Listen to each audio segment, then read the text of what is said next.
Hello and welcome to Med Academy. My name is Malika Ved, and in this lecture we are going to study about the excretory system of class 11th zoology, animal physiology basically for NEET. Now start करते हैं excretion से. Excretion का मतलब क्या होता है? Excretion is the elimination of the waste substances from the body is called as excretion. Simple basic definition.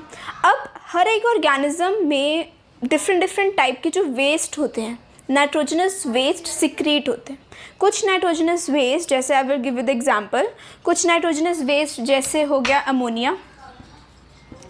Ammonia, urea, uric acid, ये सारे नाइट्रोजनस वेस्ट प्रेजेंट होते हैं जो एक्सक्रीट करते हैं एनिमल्स. अब डिफ्रेंसिएशन भी है, कैरेक्टराइजेशन भी है कि कौन से एनिमल किस किस टाइप का वेस्ट सिक्रीट करते हैं. For example human beans urea secrete करते हैं, फिशेस अमोनिया सिक्रीट करते हैं, और यूरिक एसिड रेप्टाइल्स या बर्ड्स हो गए वो एक्सक्रीट करते हैं. तो हर एक ऑर्गेनिज्म का अलग अलग अपना फिजिकल फीचर है, सबके डिफरेंसेस हैं. तो उसी के अकॉर्डिंगली क्या होता है, हर एक ऑर्गेनिज्म अपने हिसाब से जितना भी अलग अलग टाइप का नाइट्रोजनस वेस्ट है वो एक्सक्रीट करते हैं. पहले बात करते हैं अमोनिया की. जो एनिमल्स अमोनिया एक्सक्रीट करते हो that are called as what?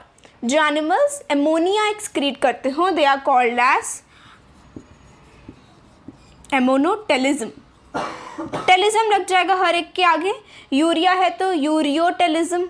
Uric acid में कोई डिफरेंस ऐसा नहीं रहता. तो एमोनोटेलिज्म, अमोनिया क्या है, बहुत ही ज़्यादा टॉक्सिक होता है, हार्मफुल है थोड़ा. अगर एक्सक्रीट ऐसे सिंपल होगा तो ये वाटर में सिक्रीट होता है. पानी चाहिए एक्सक्रीशन के लिए बेसिकली अमोनिया के.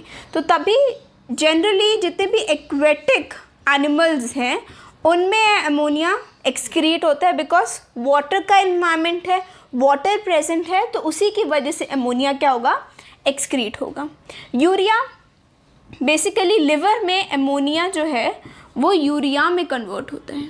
अमोनिया किस में कन्वर्ट होता है, यूरिया में. किस में, लिवर में. क्योंकि अमोनिया क्या है, बहुत ज़्यादा टॉक्सिक है.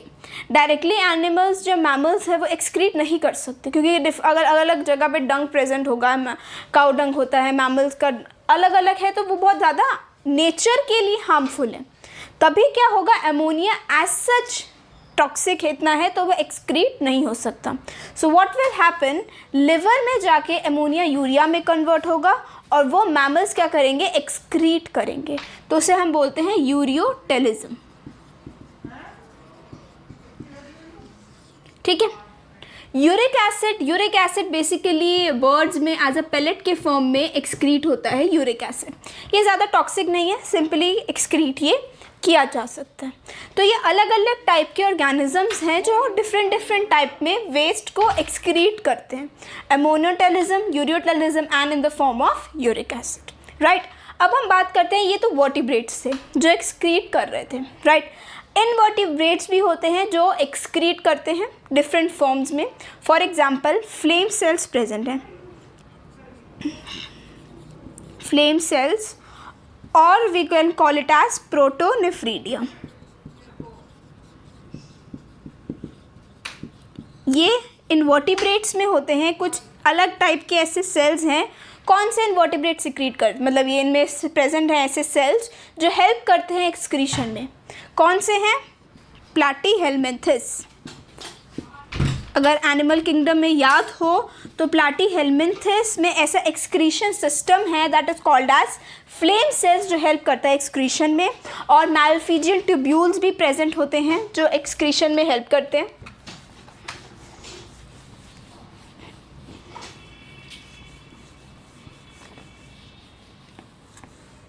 मैलफिजियन ट्यूब्यूल्स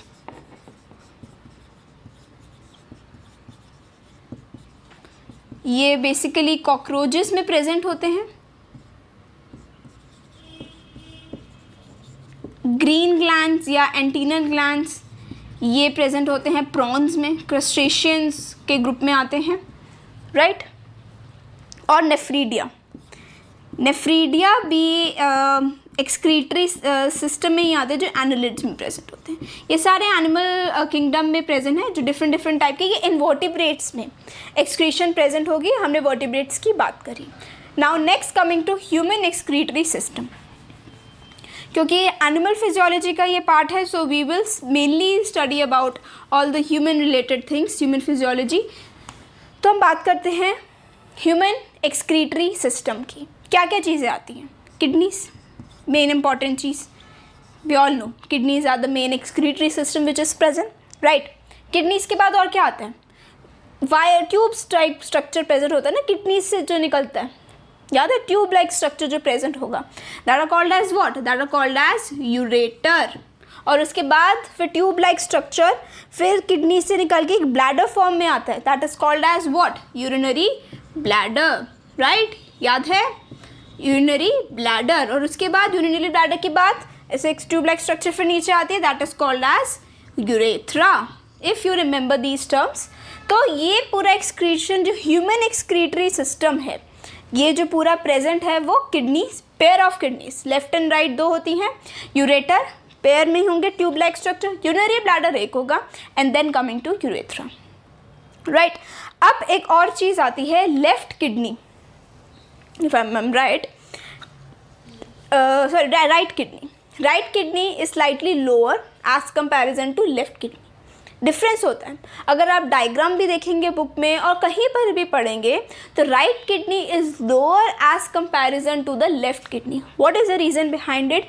क्यों ऐसा डिफरेंस प्रेजेंट होता है, एक किडनी ऊपर एक किडनी नीचे है? What is the reason behind it? You have to answer me in the comment section कि क्या ऐसा मेन डिफरेंस प्रेजेंट है लेफ्ट और राइट किडनी में जो एक ऊपर एक नीचे प्रेजेंट होगी, right. So you have to answer that question. अब बात करते हैं किडनीज की। Kidneys are, we all know, rajma shape और बीन लाइक स्ट्रक्चर। किडनीज इस टाइप की प्रेजेंट होती हैं, दो होती हैं, right. The covering of the kidneys called as, covering को क्या बोलते हैं हम? Covering of the kidneys are called as capsule. वैसे तो 3 लेयर होती हैं बट आपको भी एक ही लेयर पढ़नी है। So the covering is called as capsule. और ये अंदर एक ना थोड़ा सा इंटरनल से डिप होता है, राइट, सेंटर में कनकेव, सेंटर में कनकेव है तो ये थोड़ा सा अंदर नॉच प्रेजेंट होते हैं, that is called as hilum, जिसमें से क्या निकलते हैं? यूरेटर निकलता है, राइट। ऐसा स्ट्रक्चर होता है, राइट। और यहाँ पे पिरामिड प्रेजेंट होते हैं, रीनल पिरामिड बोलते हैं इन्हें, और ये हाइलम से जाके कनेक्टेड होते हैं, राइट। ऐसा कुछ स्ट्रक्चर होता है। तो हम थोड़ा सा डीप और पढ़ेंगे किडनीज के बारे में। ये फिर ब्लैडर आ गया, यूरिनरी ब्लैडर, फिर ये यूरेथ्रा हो गया। ऐसा कुछ स्ट्रक्चर हमने देखा है, बचपन से हम इसी टाइप के स्ट्रक्चर को पढ़ते आ रहे हैं, राइट। अब हम थोड़ा डीपली पढ़ेंगे किडनी के इंटरनल स्ट्रक्चर के बारे में। बहुत सारी चीज़ें, ग्लोमेरुलस हो गया, मैल्फिजियम, और भी बहुत चीज़ें हैं that we will going to study on, okay. तो बात करते हैं पहले किडनीज की। कुछ इस टाइप का स्ट्रक्चर हो गया किडनी का, that is called your what? Hilum, जिसमें से यूरेटर निकलेगा। ये आउटर लेयर कैप्सूल हो गए, ये रीनल पिरामिड्स जो कनेक्ट होंगे आपस में, और फिर ये आगे निकलेंगे हाइलम की तरफ पे, ठीक है, ओके। रीनल पिरामिड, और ये कॉलम है, यहाँ पे जो स्पेसेस प्रेजेंट है, जो रीनल पिरामिड, ये पिरामिड है, ये जो बनाया है ये रीनल पिरामिड, ये वाला स्ट्रक्चर। रीनल पिरामिड के बीच के स्पेसेस को भी कॉल्ड एज रीनल कॉलम, और we can call it as column of Bertini, right. याद है ये सारी structures? This is just a revision of the chapter. अब किडनी में 2 पार्ट होते हैं, एक होता है कॉर्टेक्स और एक होता है मेडुला। 2 पार्ट होते हैं। The kidney is divided into 2 part, cortex as well as medulla. Cortex ये हुआ आउटर पोर्शन, ये वाला पार्ट, और मेडुला जहाँ पे ये रीनल पिरामिड हो गया, ये स्ट्रक्चर, ये कॉलम, रीनल कॉलम, ये सारा पार्ट जो हो गया ये किसके अंदर आएगा? इंटरनल जो स्ट्रक्चर हुआ वो आ गया मेडुला में, राइट। तो ये मेडुलरी रीजन हो गया ना। और ये जो सारा जो रीनल कॉलम, ये जो पिरामिड है, रीनल पिरामिड है, ये जो सारा एक्सक्रीशन होता है ना, ये कैलिक्स में निकालते हैं, this is called as calyx, calyx में निकाल के फिर ये आगे हाइलम में आगे एक्सक्रीट करते हैं, ऐसे इनका फंक्शन होता है।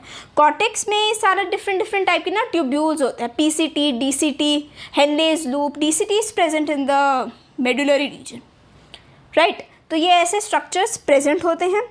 और the functional unit of the kidney, what is the functional unit of the kidney? जो मेन एक्सक्रीशन जहाँ पर प्रेजेंट होता है that is called as the functional unit of kidney. तो उन्हें क्या बोला जाता है? Nephron. Nephrons are the functional unit of the kidney होते हैं, राइट। अब नेफ्रॉन्स में ग्लोमेरुलस और रीनल ट्यूब्यूल प्रेजेंट होता है। नेफ्रॉन में दो पार्ट होते हैं, एक होता है ग्लोमेरुलस और एक होता है क्या? Renal tubule.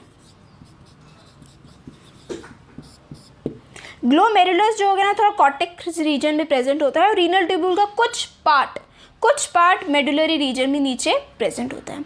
अब हम बात करेंगे ग्लोमेरुलस की। Glomerulus basically tuft of capillaries होती है। टफ्ट का मतलब क्या हुआ? गुच्छा। कैपिलरीज का गुच्छा प्रेजेंट होता है ग्लोमेरुलस में। और ये इस टाइप से ना ऐसे आगे कोई स्ट्रक्चर आगे बनाती है। यहाँ से आता है एफरेंट आर्टीरियोल, जो सारा वेस्ट लेकर आ रहे हैं दैट इज एफरेंट, जो वेस्ट लेकर आ रहा है कैपिलरीज में, गुच्छा बना लिया और फिर जो वेस्ट है वो सारा निकलेगा, इसे बोल दिया इफरेंट आर्टीरियोल।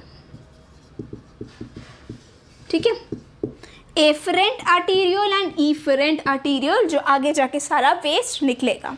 रीनल ट्यूब्यूल में आता है PCT, that is proximal convoluted tubule, then coming to Henle's loop and then coming to DCT, that is distal convoluted tubule, और उसके बाद आता है हमारा collecting duct। ये सारा स्ट्रक्चर जो हो गया हमारा किस में प्रेजेंट होता है? नेफ्रॉन्स में। तो ये सारा ग्लोमेरुलस टफ्ट ऑफ कैपिलरीज है, राइट। और ग्लोमेरुलस ये जो पूरा स्ट्रक्चर बन गया, ये वॉल्स बन गई, this is called as Bowman's capsule. ये पूरा जो स्ट्रक्चर बन गया ना कैपिलरीज का, ये वॉल्स बन गई, कप लाइक स्ट्रक्चर प्रेजेंट हुआ, इस पूरे स्ट्रक्चर को हम बोलते हैं बोमन्स कैप्सूल। बोमन्स कैप्सूल, ठीक है। तो ये सारा स्ट्रक्चर प्रेजेंट हो गया नेफ्रॉन्स में। PCT, Henle's loop, DCT, collecting duct. हम हर एक जो ट्यूब है ना इसके बारे में पढ़ेंगे। कुछ रीजन जो है पीसीटी, हेनलेज लूप, ये कॉर्टिकल रीजन में प्रेजेंट होते हैं। कुछ पोर्शन जो है डीसीटी का वो थोड़ा सा मेडुला में डिप होता है। तो डीसीटी दो टाइप के होते हैं, एक तो बहुत ज़्यादा डीप मेडुला में प्रेजेंट होंगे, उन्हें शॉर्ट नेफ्रॉन्स बोलेंगे, मतलब जो डीप है उनको लॉन्ग नेफ्रॉन्स बोलेंगे। और जो शॉर्ट, जो यहाँ तक ऊपर तक प्रेजेंट है, उन्हें बोलेंगे हम शॉर्ट नेफ्रॉन्स। क्यों? क्योंकि वो डीप मेडुला के अंदर प्रेजेंट नहीं है, right. PCT is highly convoluted. PCT मतलब बहुत ज़्यादा कॉइल्ड स्ट्रक्चर है, बुक पे देखा होगा बहुत ज़्यादा कॉइल्ड है। फिर आता है हेनलीज लूप, इसमें दो होते हैं, एक तो होता है हमारा descending and then thick ascending limb, दो होते हैं। उसके ऑपोजिट में ही वासा रेक्टा प्रेजेंट होती है। You all have studied, this is just a revision. Then distant convoluted tubule open होता है कलेक्टेड डक्ट में। डिस्टेंट कॉन्वुलेटेड ट्यूब्यूल अभी समझाया कि कुछ पार्ट जो होता है डिस्टेंट कॉन्वुलेटेड ट्यूब्यूल का वो डीप मेडुला में प्रेजेंट होगा। जो डीप मेडुला में उसे लॉन्ग नेफ्रॉन्स भी बोलते हैं। For example juxta medullary nephron या जक्स्टा मेडुलरी रेस भी बोलेंगे। तो ये क्या होंगे? मेडुला के डीप इनसाइड पर प्रेजेंट होंगे। और एक होते हैं शॉर्ट नेफ्रॉन, जो इतना ज़्यादा डीप मेडुला में नहीं प्रेजेंट होते। हेनलेज लूप के ही पैरेलल में क्या चलती है? एक ब्लड कैपिलरी है that is called as vasa recta. ये बेसिक स्ट्रक्चर है that you should remember, right. अब बात करते हैं यूरिन फॉर्मेशन, कि ये जो पूरा वेस्ट कैसे ब्लड में से निकलता है, क्या क्या डिफरेंट टाइप की चीज़ें होती हैं, that we will going to study.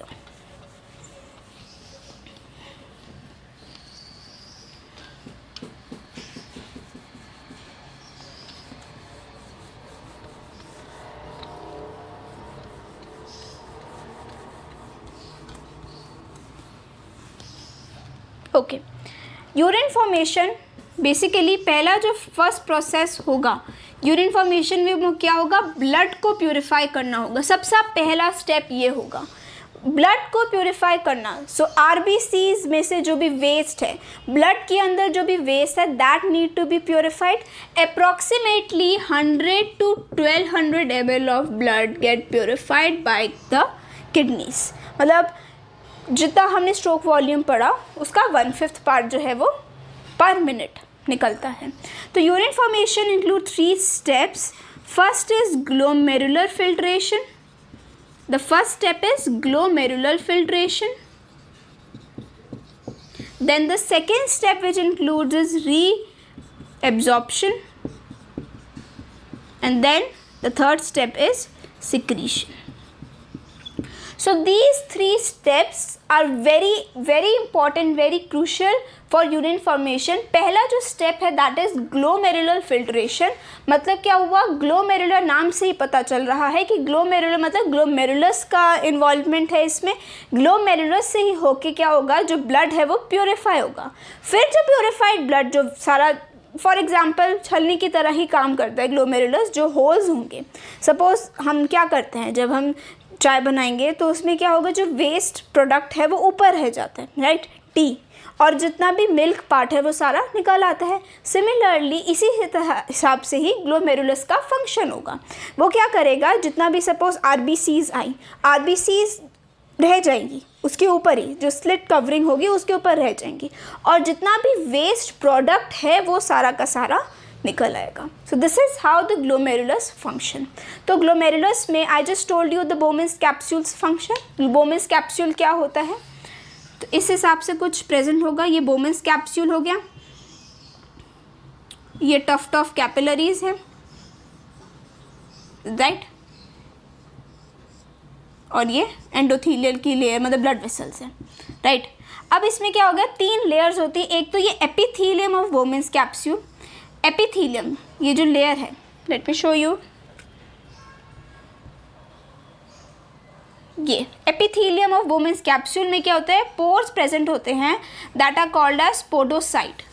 ऐसे पोर्स प्रेजेंट होते हैं जिनको हम क्या बोलते हैं, पोडोसाइट, जिसमें से क्या हो सकता है, वेस्ट इजीली निकल सकता है. जैसे मैंने अभी एग्जांपल बताया छलनी का, जिसमें से जो वेस्ट है वो इजीली निकल पाएगा, राइट. पोडोसाइट्स प्रेजेंट होते हैं. और फिर ब्लड वेसल्स में ही जाएंगी ये ब्लड वेसल्स, तो एंडोथीलियम ऑफ ब्लड वेसल्स, और इनके बीच में जो स्पेस होगी that is called as basement membrane.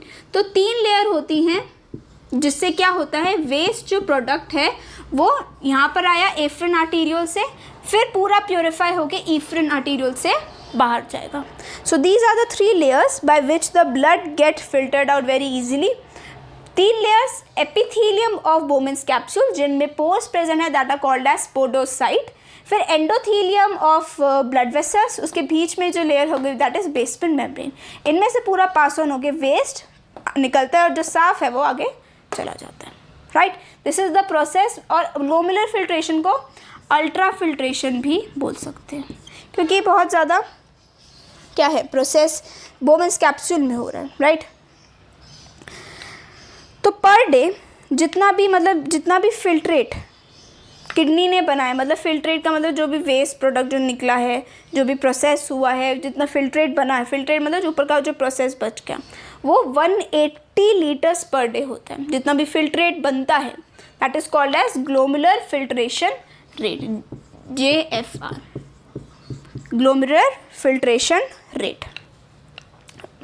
जितना भी किडनी से बना है, जितना प्रोडक्ट बना है that is called as glomerular filtration rate. अब इसका हम जो रेगुलेशन है वो आगे पढ़ेंगे कि कैसे ग्लोमेरुलर फिल्ट्रेशन लगा कम हो जाए तो क्या होगा, अगर ज़्यादा हो जाए तो कैसे कंट्रोल किया जाता है. We will study later on क्या प्रोसेस है. Next coming to reabsorption. कुछ जो मिनरल्स हैं या वाटर है वो एब्जॉर्ब हो जाता है ताकि ज़्यादा वेस्ट ना हो. अगर बहुत ज़्यादा सपोज रीएब्जॉर्प्शन हो रही है, बहुत ज़्यादा वेस्ट निकल रहा है, मतलब बहुत ज़्यादा आयंस निकल रहे हैं, बहुत ज़्यादा वाटर निकल रहा है, तो क्या होगा, बॉडी के अंदर बहुत वीकनेस आएगी. क्योंकि जो एसेंशियल हमें जो मिनरल्स चाहिए, जो एसेंशियल न्यूट्रिएंट्स चाहिए वो तो हमारे पास नहीं है ना. तो वो सारे अगर बॉडी से निकल गए तो बॉडी में हम जो भी सपोज NaCl, बेसिक जो हमारा आयन है NaCl है, सॉल्ट, बहुत इंपॉर्टेंट है बॉडी के लिए, बॉडी के बैलेंस के लिए बहुत इंपॉर्टेंट है. अगर वो भी सारा का सारा निकलता जाएगा तो बॉडी में क्या हो जाएगा, बहुत ज़्यादा शॉर्टेज हो जाएगी उन सब चीज़ों की और वीकनेस हो जाएगी। तो reabsorption is the very important process, very crucial process, जिससे क्या होगा, जितना भी मिनरल्स हैं, जितने भी आयंस हैं, वो पीसीटी डीसीटी हेनलेस लूप के थ्रू वापस बॉडी में पहुंच सके। That is the process of reabsorption. समझ आई? जितना भी proximal convoluted tubule, distant convoluted tubule से सारा का सारा जो आयंस वो सारे रीअब्सॉर्ब हो जाए। नाम से पता चला इंटरस्टिशियम में वापस आ जाए, ब्लड वेसल्स में वापस आ जाए, ताकि बॉडी में ज़्यादा लॉस ना हो सके इन सब चीज़ों का। So that is the function of reabsorption, right. Next coming to secretion. Secretion मतलब कुछ वेस्ट प्रोडक्ट बॉडी और सिक्रीट करता है। फॉर सिक्रीट मतलब देता है, for example ammonia, K+ ions, जो फिल्ट्रेट बन रहा है, जो वेस्ट प्रोडक्ट बन रहा है, उसमें और भी अमोनिया भी, यूरिया भी थोड़ा चला जाता है, ताकि ये और निकल जाए बॉडी के अंदर से। तो सिक्रीशन मतलब बॉडी देता है कि इसको भी निकालो। रीअब्जॉर्प्शन मतलब बॉडी में वापस आ जाता है कि ये नहीं देना है हमें, राइट। समझ रहे हो? तो these are the 3 steps of urine formation, कैसे यूरिन बनता है। ग्लोमेरुलर फिल्ट्रेशन में जितना भी फिल्ट्रेट बना है, जितना भी वेस्ट प्रोडक्ट जितना भी बन रहा है, that is very important to know. उसकी रेगुलेशन में आगे पढ़ेंगे कि कैसे ये रेगुलेट किया जाता है। अब फंक्शंस ऑफ ट्यूब्यूल, जो रीनल ट्यूब्यूल में पढ़ा, PCT, Henle's loop, DCT, collecting duct, उनका अलग अलग क्या फंक्शन है, क्या परफॉर्म करते हैं function, that we going to study.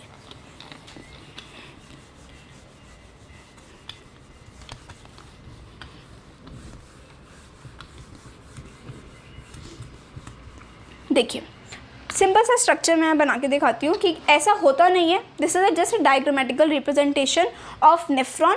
Actual में क्या होता है, बहुत ज़्यादा ना, जितने भी पीसीटी, हेनलेस लूप, डीसीटी, ये सारे बहुत ज़्यादा कॉइल्ड स्ट्रक्चर में प्रेजेंट होते हैं। ऐसे खुले, जैसे बुक में देखा है, इस हिसाब से नहीं प्रेजेंट होते, बहुत ज़्यादा कॉइल्ड होंगे, आपस में ही बहुत कॉइल्ड होते हैं। तो जो बुक पे दे रखा है, this is for just for your understanding कि कैसे होता है। असल में ऐसा नहीं होता, कीप इन माइंड। ओके, तो बनाते हैं। हाईली कॉइल्ड है, दैट इज़ पीसीटी।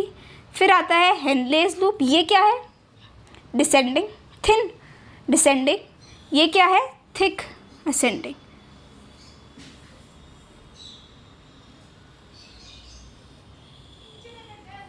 ये थोड़ा सा असेंडिंग, एंड देन थोड़ा सा कम कॉइल्ड में है डीसीटी, ठीक है। और उसके बाद आता है कलेक्टिंग डक्ट। फिर ये मेडुला में से निकल के, मेडुला से कैलिक्स में निकल के बाहर एक्सक्रीट। कैलिक्स मैंने आपको बताया था क्या पोर्शन है, उसमें कैलिक्स से निकल के हाइलम के थ्रू यूरेटर में जाके पूरा प्रोसेस होता है। So this is PCT. PCT में मैक्सिमम रीअब्जॉर्प्शन 70% रीअब्जॉर्प्शन होती है।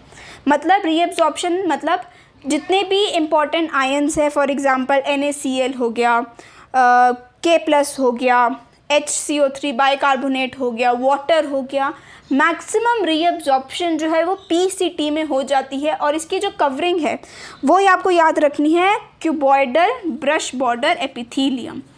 ये नीट के लिए बहुत, क्योंकि किस टाइप का बना है, that you should remember, cuboidal brush border epithelium. Epithelium ताकि ईजिली रीअब्जॉर्प्शन सिक्रीशन हो सके। अगर हाईली कॉइल्ड स्ट्रक्चर कुछ होता, मतलब बहुत ज़्यादा थिक कवरिंग होती, तो नहीं हो पाता ना ये सब चीज़ें। तो इसी वजह से एपिथीलियम है, cuboidal brush border epithelium. This is very important कि किस हिसाब से किस चीज़ों का ये बना हुआ है। तो इससे मेजरली NaCl, अमोनिया, बाइकार्बोनेट, ये सारे वाटर, ये सब रीअब्जॉर्ब हो जाते हैं। मैक्सिमम रीअब्जॉर्प्शन, अगर क्वेश्चन आए कि in which part of the renal tubule maximum reabsorption of minerals take place, so the answer will be PCT, that is proximal convoluted tubule. और सिक्रीशन भी होती है, K+ की सिक्रीशन हो गई, अमोनिया की सिक्रीशन होती है, H+ की सिक्रीशन, मतलब जो वेस्ट है आगे देना। अमोनिया तो बहुत आम चीज़ है। नेक्स्ट हम बात करते हैं, this is your Henle's loop. इसके पैरेलल में ही वासा रेक्टा होती है। Henle's loop descending ascending. Descending मतलब नीचे जा रही है, असेंडिंग ऊपर आ रही है। ये थिन होती है, इसकी जो ये लेयर है ना, ये थिन होती है। तो थिन है तो मतलब क्या होगा, ये वाटर परमिएबल होगा, वाटर इसमें से पास हो सकेगा। और ये क्या होगा, वाटर इम्परमिएबल होगा, वाटर पास नहीं हो पाएगा। सिमिलरली इसमें क्या परमिएबिलिटी होगी, इसमें सोडियम आयन सॉल्ट की परमिएबिलिटी होगी और इसमें सॉल्ट की परमिएबिलिटी नहीं होगी। ये चीज़ ध्यान रखनी है, राइट। थिक असेंडिंग में NaCl, क्योंकि ये काउंटर करंट मैकेनिज्म में बहुत इंपॉर्टेंट फंक्शन परफॉर्म करता है, तो NaCl की परमिएबिलिटी होगी, सॉल्ट की, न्यूट्रिएंट्स की परमिएबिलिटी इजीली पास ऑन कर सकेंगे, वाटर नहीं कर सकेगा, इसमें ऑपोजिट होगा, राइट। फिर आते हैं DCT में।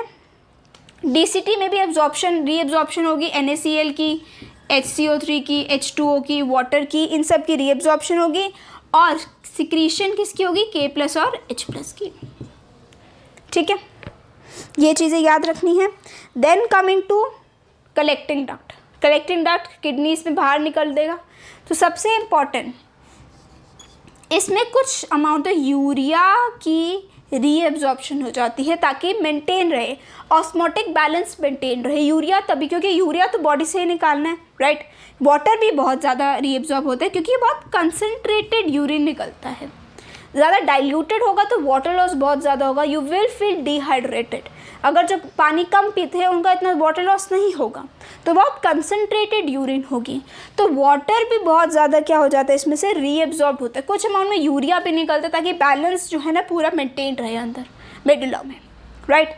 सो ये कुछ फंक्शंस थे अलग अलग ट्यूब्यूल्स के, PCT, Henle's loop, DCT, collecting duct, इनका क्या काम है। अब जो कंसनट्रेटेड यूरिन, मैंने बोला कि जो कंसनट्रेटेड यूरिन निकलता है मतलब वाटर का जो उसमें अमाउंट है बहुत ज़्यादा कम होगा, that is called as concentrated urine. So that part we are going to study in the next lecture कि क्या होता है। रेगुलेशन बहुत इंपॉर्टेंट है पढ़नी, तो ये सारी चीज़ें हम नेक्स्ट वीडियो में डिस्कस करेंगे।